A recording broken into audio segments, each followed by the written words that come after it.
want to thank you for the opportunity to be here. Laura and I have been working together for a little over 2 years now. What a gifted associate pastor you have.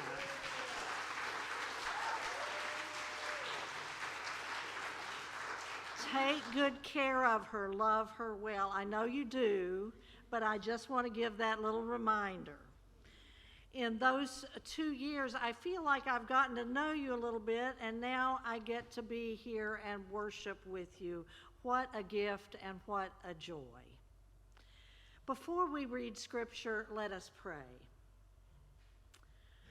Without your Spirit, O God, the words that we read are dead letters.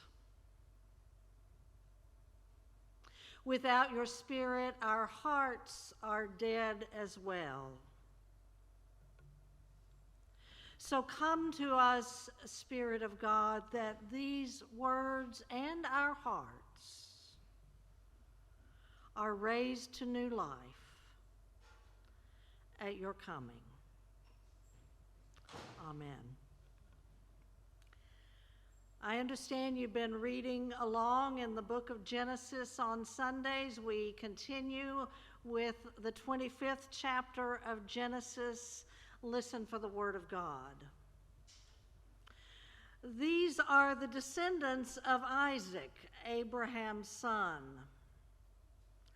Abraham was the father of Isaac. And Isaac was 40 years old when he married Rebekah, the daughter of Bethuel, the Aramean of Paddan Aram, sister of Laban the Aramean.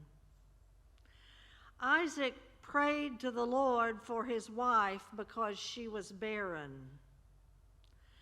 And the Lord granted his prayer, and his wife Rebekah conceived. The children struggled together within her. And she said, "If it is to be this way, why do I live?" So she went to inquire of the Lord, and the Lord said to her, "2 nations are in your womb, and 2 peoples born of you shall be divided. The one shall be stronger, and the other, the elder, shall serve the younger." When her time to give birth was at hand, there were twins in her womb. The first came out red, all his body like a hairy mantle. So they named him Esau. Afterward, his brother came out with his hand gripping Esau's heel. So he was named Jacob. Isaac was 60 years old when she bore them. When the boys grew up, Esau was a skillful hunter, a man of the field, while Jacob was a quiet man living in tents. Isaac loved Esau because he was fond of game, but Rebekah loved Jacob. Once, when Jacob was cooking a stew, Esau came in from the field, and he was famished. Esau said to Jacob, "Let me eat some of that red stuff, for I am famished." Therefore he was called Edom. Jacob said, "First sell me your birthright." Esau said, "I am about to die. Of what use is a birthright to me?" Jacob said, "Swear to me first." So he swore to him and sold his birthright to Jacob. Then Jacob gave Esau bread and lentil stew, and he ate and drank and rose and went his way. Thus Esau despised his birthright. This is the word of God. Thanks be to God for this word.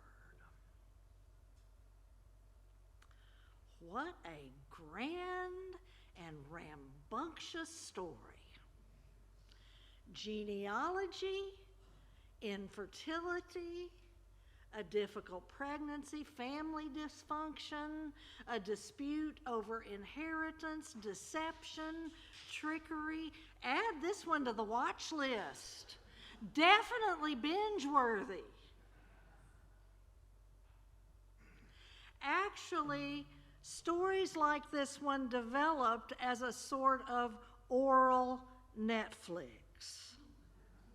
in a very different culture. Or maybe a better way to say it is that these stories were kind of like a different version of theater. Long before these stories in the Hebrew Scriptures were ever written down, people sat around the campfire and told and retold them. So to understand such a story, we do well first to enjoy it. So let's have a little fun with this tale. Gather around the campfire and let's see where this yarn takes us. The story has two main characters at its center. Fraternal twins named Jacob and Esau. Esau was first, and he was ruddy and hairy, and the name seems to be a play on the word for hair, so we're going to call him Hairy. And Jacob, when he came out of the womb, was grabbing Esau's heel. His name means heel, and the name can also mean the one who takes over, or the go-getter. So we're going to call him Grabby. Now, before Harry and Grabby were born, the parents hadn't been able to have a baby. And maybe some of you know what that feels like.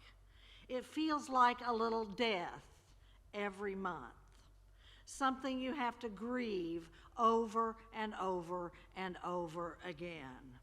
And it turns out that Harry and Grabby's folks went through that month after month of grieving for 20 years. That's a long stretch of dashed hopes. So finally, Isaac, the eventual daddy, prayed to God, and Rebecca, the mama, turned up pregnant.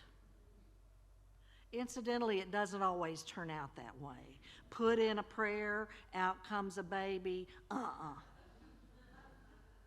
But on the other hand, maybe this story is the earliest version of be careful what you pray for. Because what Mama and Daddy got was those twins, Harry and Grabby. And the pregnancy, woo-wee, it was a tough one. So Mama prayed to God about that, and God responded with a kind of ultrasound. God said, there are 2 nations in your womb. Obviously, it felt like that to Mama. 2 nations are in your womb. 2 separate people shall issue from your body. And one people shall be mightier than the other, and the older shall serve the younger. Now hold on to those lines, friends. The Lord hath spoken. And that's a big deal, but what the Lord hath said is pretty earth-shaking. Remember that the male head of household dominated the family structure in those days. The oldest son inherited everything, period, full stop. Maybe you remember the old American Express commercial, membership has its privileges. In this world, there always have been and there still are accidents of birth that grant privilege. And in Harry and Grabby's time, being born the oldest son was one of those accidents of birth that granted unquestionable privilege. So when God announced that the older son would serve the younger son, God was announcing a major upheaval, a big toppling of the normal order of things.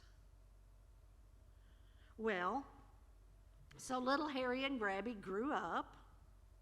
Harry was Daddy's favorite, and he became kind of a brutish dunce who liked to hunt.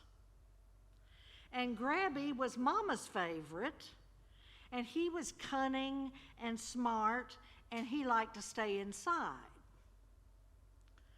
So one day old Harry came in from hunting, and he had worked up a mighty fine appetite. And Grabby had cooked up this delicious pot of red lentil stew. Can you smell that lentil stew? Onions, garlic. Is that a hint of cumin maybe? Some coriander. Smells really good. And Harry couldn't stand it. He was a hungry man. He demanded some, using, incidentally, some very coarse Hebrew. Give me some of that red stuff, might be a way to translate his request. And sly, crafty Grabby, who had not only been cooking up a tasty stew, but who had also cooked up a little plan, put his plan into action. Here it is, brother. I've tasted it myself. It is absolutely delectable. It's all yours. I just need something in response.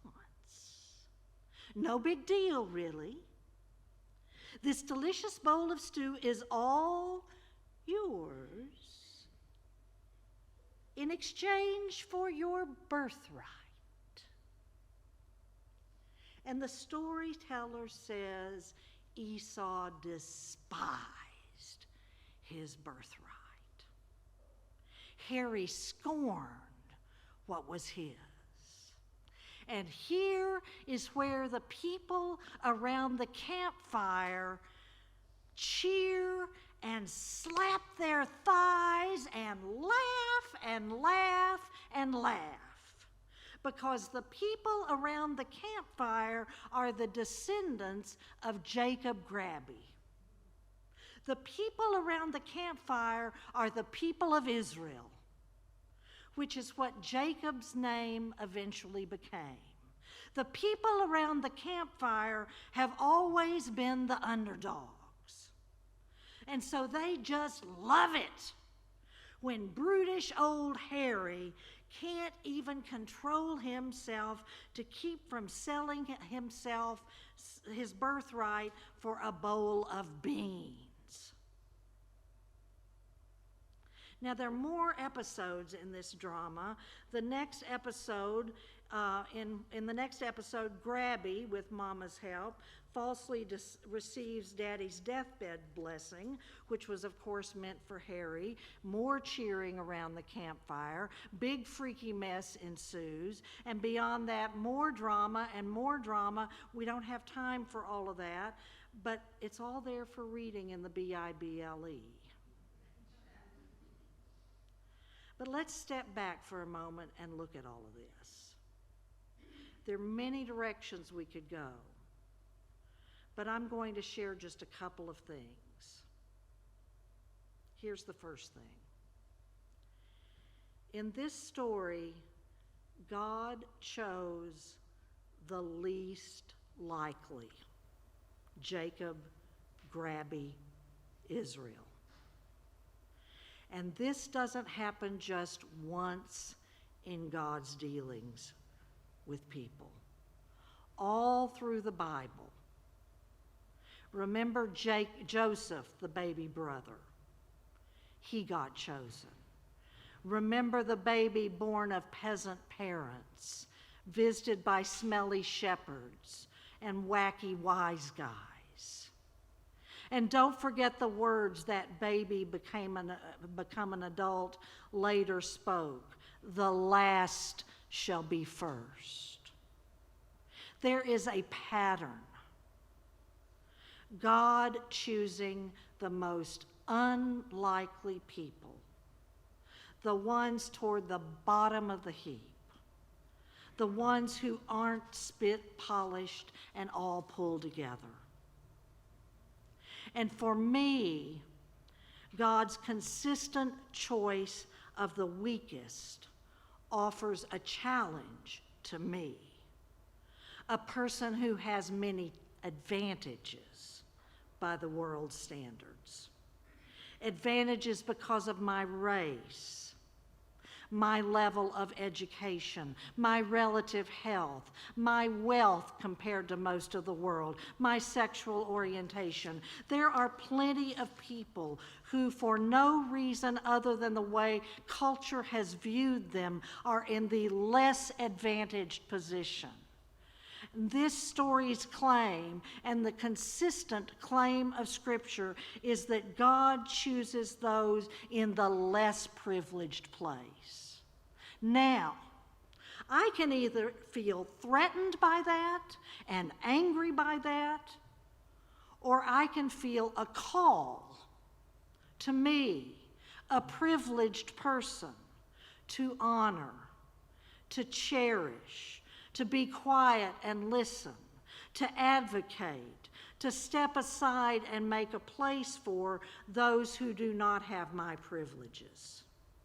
The grace of God is for everyone. Everyone. And I am called, we are called to share that grace with others, especially those who ache for it most profoundly. That's the first thing that I hear in this story. The second thing is that nobody in this story acts like they're in Sunday school. These people are so imperfect that they are cartoonish in their imperfections.